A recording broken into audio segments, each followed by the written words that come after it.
Partie 1. Le pervers narcissique. La sorcière moderne? Il est intéressant de constater que l'appellation pervers narcissique est devenue un véritable effet de mode. Pourtant, en psychologie, cette notion n'existe pas en tant que diagnostic formel.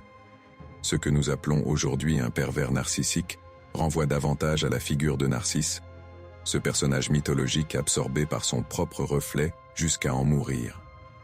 Le terme pervers narcissique, dans son usage populaire, semble remplir une fonction similaire à celle de la sorcière autrefois.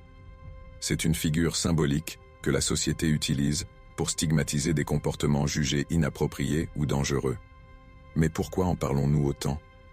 Pour comprendre cela, il faut d'abord considérer notre cadre social actuel. Nous vivons dans une société où l'image, les compétences et le savoir-être sont cruciaux pour briller socialement. Nous sommes dans ce qu'on pourrait appeler une société du perfectionnisme. L'image que nous projetons, nos premières impressions, notre éloquence, notre apparence vestimentaire, est cruciale dans ce jeu social. Chacun applique ses règles de manière différente. Ceux qui semblent plus froids ou distants peuvent facilement être perçus comme manipulateurs ou narcissiques, alors qu'ils adoptent simplement une vision plus pragmatique de la vie. Moderne. Il faut aussi savoir que nous ne sommes plus dans une société patriarcale stricte, mais plutôt dans une société qui valorise des qualités autrefois associées au féminin, comme l'empathie, la communication et l'apparence. Les comportements masculins traditionnels, tels que l'affirmation de soi ou l'ambition démesurée, sont désormais moins acceptés.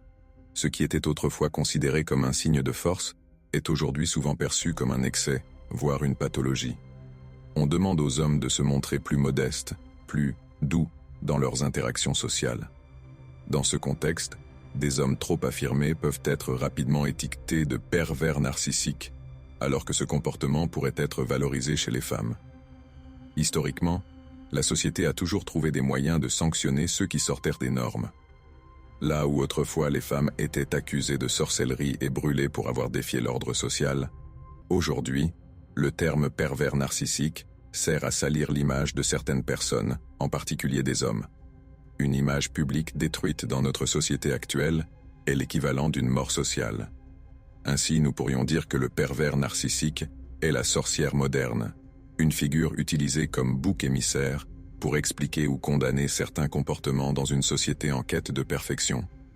C'est en quelque sorte la case prison dans le grand jeu social, un piège pour ceux qui ne maîtrisent pas les nouvelles règles du jeu. Alors, tu en penses quoi ?